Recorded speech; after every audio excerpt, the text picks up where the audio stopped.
গুরুদেব, এখন আমি কি করব? জমিদার মশাই যে কিছুতেই মা কালীর পুজো করতে চাইছেন না। আচ্ছা গুরুদেব, এক ঠাকুরকে ভালোবাসলে, তাকে মানলে অন্য ঠাকুরকে বুঝি মানা যায় না, পুজো করা যায় না? তা হবে কেন বেনি? আমাদের গায়ে জমিদার মশাইও তো শিব ঠাকুরকে খুব ভালোবাসেন, কিন্তু উনি তো কালী মায়ের পুজোতে কোনো আপত্তি করেন না। তবে এই জমিদার মশাইয়ের কালী মায়ের উপর এত রাগ কেন? মানুষের মনের ভেতরে কি চলে তার তল কি আমরা সবসময় পাই রে লোকনাথ?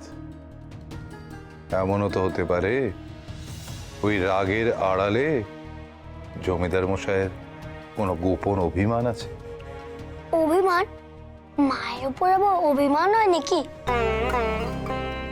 সেই তো, মায়ের রাগী হলেও তো সবসময় ভালো হয়। আমি তো একটু দুষ্টুমি করলে আমার মা রেগে যেত, আবার যখন ক্ষমা চাই নিতাম তখন কত আদর করত, ভালোবাসতো।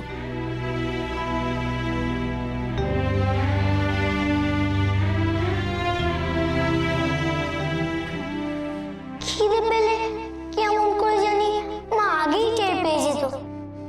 নে, সারাদিন ধরে অনেক রাগ করেছিস, এবার খেয়ে নে দেখিনি। দেখ খেয়ে নিচ্ছি, দেখ খেয়ে নে। তাহলে আর মায়ের উপরে অভিমান করে থাকবো কি করে? রে বেনি, তোদের মতো সহজ সরল করে যদি উনি বুঝতেন তাহলে তো আজই বিপদ হতো না বাবা। ঈশ্বর ওনাকে যত তাড়াতাড়ি শুভ বুদ্ধি দেন ততই মঙ্গল। তোমরা একটু বাইরে যাও, ওনাদের সাথে আমার কিছু কথা আছে।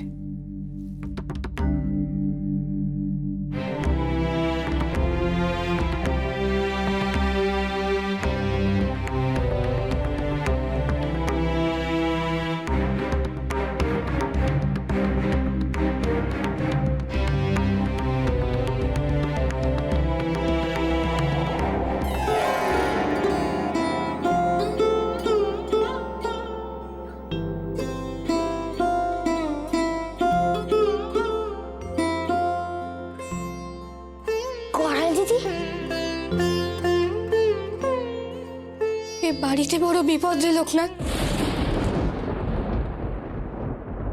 জমিদার মশাই ভাইয়ের জীবন বিপন্ন।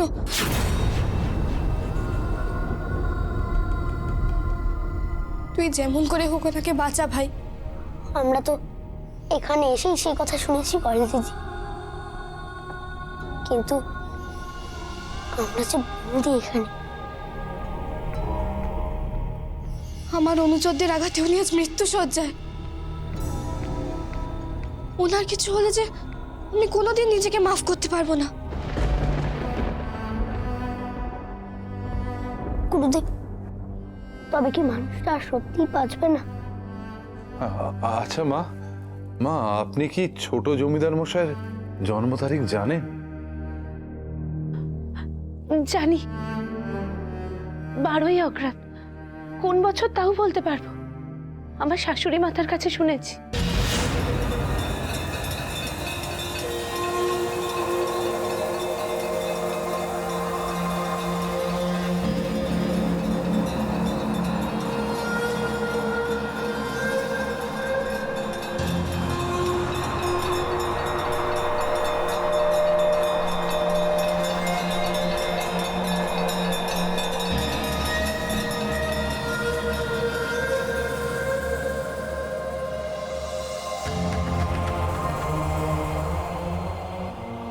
গুরুদেব,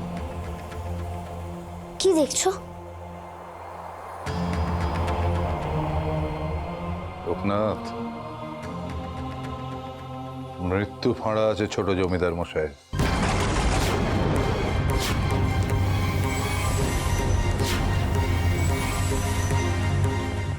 তবে উপায়, কিছু তো উপায় আপনার জানা থাকবে গুরুদেব। ও যে আমার সন্তান সম, আমার শাশুড়ি মাতা ওর দায়িত্ব আমার উপরে দিয়ে তীর্থে গেছেন, আর এরই মধ্যে যদি কিছু হয়ে যায় তাহলে। গুরুদেব দাঁড়ান মা, দাঁড়ান। উতলা হবেন না, আমাকে আর একটু গণনা করতে দিন।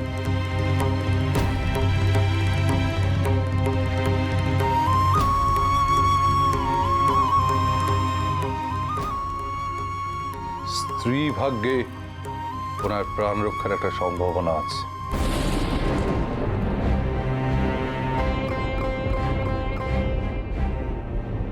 স্ত্রী ভাগ্যে মানে?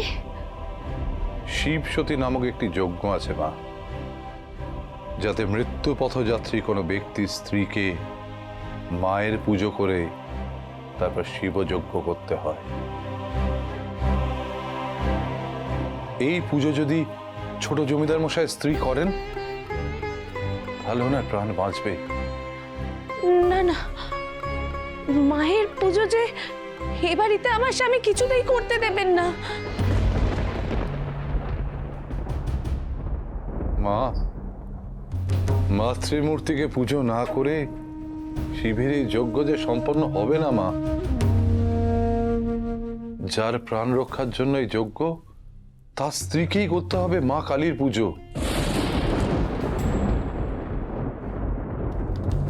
এই হলো শিব সতী যজ্ঞের নিয়ম মা। এ যে বড় কঠিন একটা উপায় আপনি বললেন গুরুদেব। জমিদার মশাই শুধু জমিদার বাড়িতেই নয়, তার জমিদারির ত্রিসীমানায় মা কালীকে স্থান দেবেন না। কিন্তু যদি এই পুজো গোপনে করা হয়, তাকে না জানিয়ে? তাই বা কি করে সম্ভব লোকনাথ? রাঘবের যে বিবাহই হয়নি। স্ত্রীর বিকল্প অন্য কেউ পুজো করলে তো এই যজ্ঞ হবে না মা। ছোট জমিদার বাবুর তো বিবাহ স্থির হয়ে আছে শুনেছি। ওনার শ্বশুর মশাইয়ের বিবাহের দিন স্থির করতে আসার কথা ছিল, উনি অসুস্থ বলে আসেননি, সেও শুনেছি। হ্যাঁ, তার বিবাহ স্থির হয়ে আছে, কিন্তু কিন্তু কি গিন্নিমা, সেই বিবাহ কি এখন হতে পারে না? একটিবার যদি তাদের গিয়ে অনুরোধ করা যায়। ঠাকুরপোর এই অসুস্থ অবস্থায় মেয়ের বাবা যদি প্রস্তাব না মানেন? গুরুদেব, এই অবস্থায় কি ঠাকুরপোর বিবাহ দেওয়া সম্ভব? আমাদের সমাজে অন্তর্জলি যাত্রা করা বৃদ্ধের সঙ্গেও তো বিবাহ দেন কন্যাদায়গ্রস্ত পিতারা। হ্যাঁ হ্যাঁ, সে অতি নির্মম আচার বটে, কিন্তু কিন্তু ছোট জমিদার মশাইয়ের মৃত্যুর বয়স তো হয়নি মা। আর এই যজ্ঞ হলে তার জীবনও রক্ষা পাবে।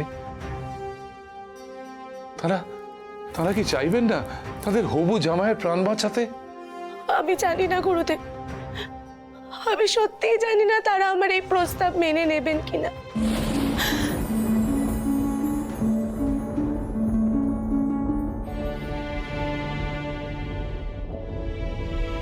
ও জমিদার মা, তুমি যদি তাদের কাছে গিয়ে ছোট জমিদার মশাইয়ের এই বিয়ের প্রস্তাব দাও, তাহলে আমিও তোমার সঙ্গে যাব, তাদের বোঝাবো। সেই ভালো গিন্নিমা, লোকনাথকে নিয়ে গেলে হয়তো সব দিক থেকেই ভালো হবে। ওনারা হয়তো ছোট সন্ন্যাসীর অনুরোধ ফেলতে পারবে না। লোকনাথ, আমাদের খুব তাড়াতাড়ি যেতে হবে। আমার স্বামী পুরোহিত মশাইয়ের কাছে গেছে, উনি ফিরে আসার আগেই আমাদের ফিরতে হবে। পাশের গ্রামে যেতে আসতে বেশি সময় লাগবে না। আমি তবে যাই গুরুদেব, জমিদার মায়ের সঙ্গে। আয় বাবা আয়।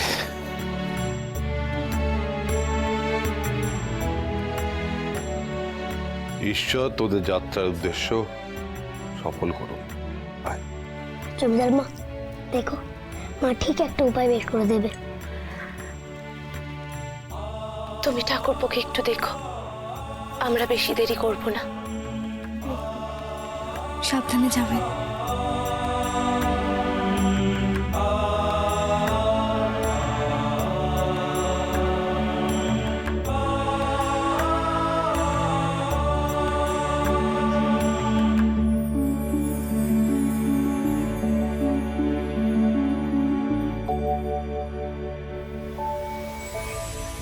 আপনি তো সবই জানেন।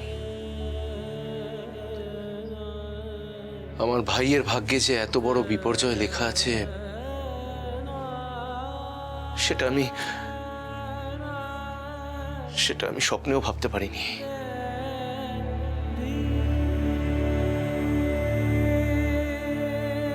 পুরোহিত মশাই, এই বিপর্যয়ের হাত থেকে একমাত্র আপনি আমাদের বাঁচাতে পারেন, একমাত্র আপনি। আপনি আমাদের কুলপুরোহিত। আপনি জানেন যে আমি চিরকাল মহাদেবের ভক্ত, তাই আজও চাই আমার ভাই যেন তার কৃপাতেই সুস্থ হয়ে ওঠে। তার জন্য যা যা করা প্রয়োজন আমি করব।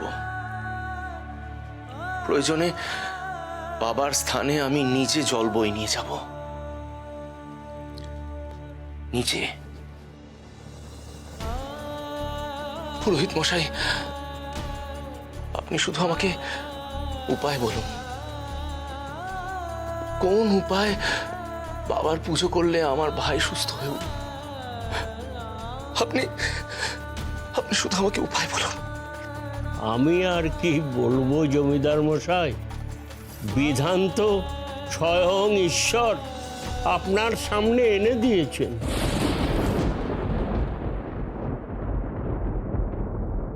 অথচ আপনি মানছেন না। এই কথার মানে কি পুরোহিত মশাই? ওই বালক সন্ন্যাসী আর তার গুরুদেবকে আমি জানি না, তবে এটুকু জানি কারো প্রাণ বাঁচাতে শিব সতীর যজ্ঞের প্রয়োজন হয়। সেই যজ্ঞে শিবের পুজোর আগে মায়ের পুজো আবশ্যিক। আপনি বলছেন সেই বালক সন্ন্যাসী কালিমাকে সঙ্গে করে নিয়ে এসেছে, তার মানে হয়তো আপনার ছোট ভাইয়ের জীবন রক্ষার জন্য মা স্বয়ং এসে পথ দেখাচ্ছে। আমি বলবো আপনি ওদের কথাই শুনুন, তাতেই মঙ্গল। অসম্ভব, অসম্ভব। আমার বাড়িতে কোনোদিনই কালীর পুজো হতে পারে না, কোনোদিনই কালী পুজো হবে না। ক্ষমা করবেন পুরোহিত মশাই, আমি ভেবেছিলাম আপনি অন্য কোনো বিধান দেবেন। জমিদার মশাই, আমার যা জ্ঞান তাতে ওনাদের কোনো ভুল নেই। তাহলে তো আলোচনাই বৃথা। যাকে একটা কথা ভালো করে শুনে রাখুন পুরোহিত মশাই, যেখান থেকে হোক, যেমন করে হোক, আমি নামি দামি বৈদ্যদের ডেকে আনবো। আমি আমার ভাইয়ের জীবন বাঁচাবোই বাঁচাবো, যেভাবেই হোক। কিন্তু কালীর পুজো এই বাড়িতে হবে না, কোনোদিনও না। লোকনাথ, ওনারা তো এমনি ভালো মানুষ, কিন্তু বুঝতে পারছি না আমাদের প্রস্তাবে রাজি হবেন তো? যে করেই হোক ওদের রাজি করাতেই হবে জমিদার মা, নইলে যে। আরে আপনি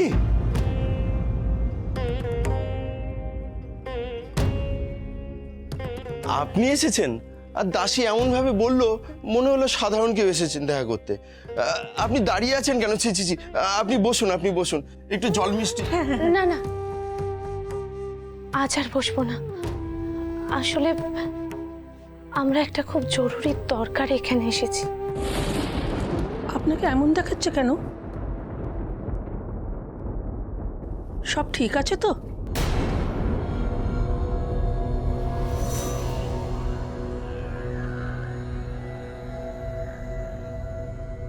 তাই তো, এই সময় এক বালক সন্ন্যাসীকে নিয়ে আপনি একলা এসেছেন?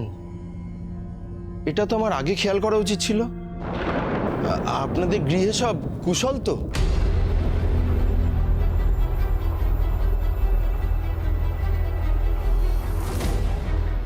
কি যেন জরুরি দরকারে কথা বলছিলেন?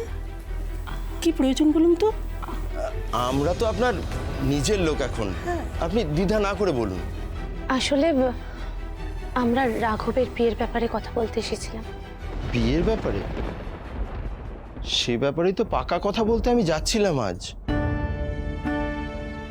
কিন্তু নায়েব মহাশয় যে জানালেন জামাই বাবা জীবনের শরীর খুব খারাপ, তাই আর যাইনি। আরে সেক্ষেত্রে তো রায় মহাশয় আমাকেই ডেকে পাঠাতে পারতেন, আপনি কেন কষ্ট করে? সেই সময় নেই বলেই তো ছুটে আসতে হলো। ঠাকুরপোর শরীরের অবস্থা একদমই ভালো নয়।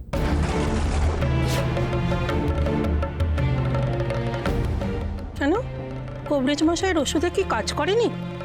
সবাই সব রকম ভাবে চেষ্টা করছে, কিন্তু দুঃখের বিষয় কেউ কিচ্ছু করতে পারছে না। অবস্থা ক্রমেই খারাপ হচ্ছে। এখন শুধু একটাই উপায় আছে, ঠাকুরপোকে মৃত্যুর মুখ থেকে রক্ষা করার। হে ভগবান, এ কি বিপদ নেমে এলো আপনাদের পরিবারে? কিন্তু আপনি কি উপায়ের কথা বলছেন যেন? বলছি,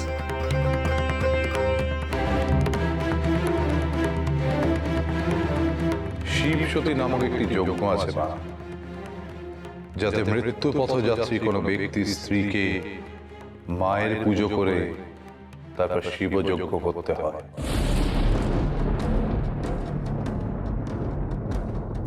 একান্ত নিরুপায় হয়ে আমি আপনাদের কাছে ছুটে এসেছি। আপনারা ছাড়া ঠাকুরপোর প্রাণ আর কেউ রক্ষা করতে পারবে না। আজকে বিয়ের শুভ দিন আছে, তাই দয়া করে যদি আপনাদের মেয়েকে আমার সাথে যেতে দেন। আমি রাঘবের হাত ছুঁয়ে ওর মাথায় সিঁদুর পরিয়ে দেব, তারপর সে শিবসতী যজ্ঞ করে মায়ের পুজোয় বসবে। তাহলেই রাঘবের প্রাণ রক্ষা পাবে। গুরুদেব বলেছে। হেম দিদি, তুমি কি বললে হেম দিদি? ওনার অবস্থা এত খারাপ? কোনো চিন্তা করো না হেম দিদি, আমি যাব, যা যা করতে হবে আমি সব করবো ওনাকে সুস্থ করে তোলার জন্য। তুই যাবি বোন, তুই সত্যিই যাবি। আমি জানি তোর পুণ্যের জন্যই ঠাকুরপো সুস্থ হয়ে উঠবে। আমাকে আগে কেন বলোনি দিদি? আমি তো তখনই ছুটে যেতাম। চলো দিদি, আমরা আর দেরি করবো না, আমরা আসি বাবা। কোথাও যাবে না বন্ধু।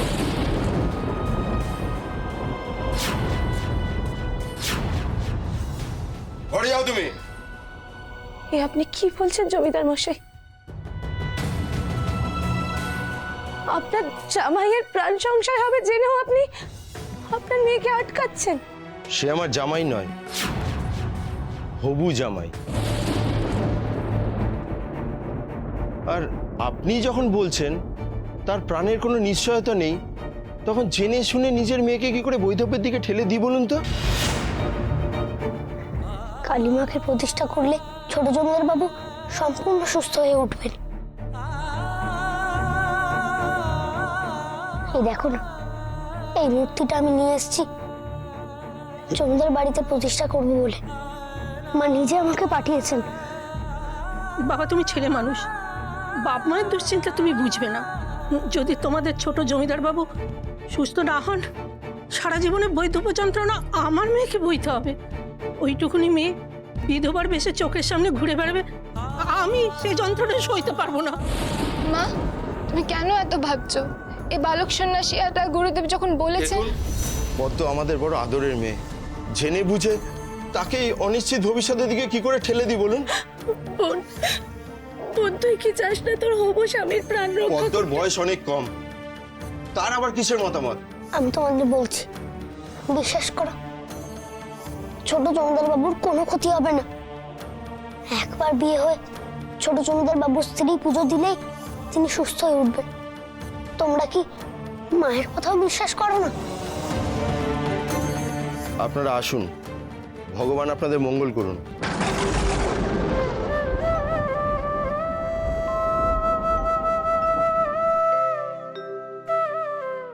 লোকনাথ চলো।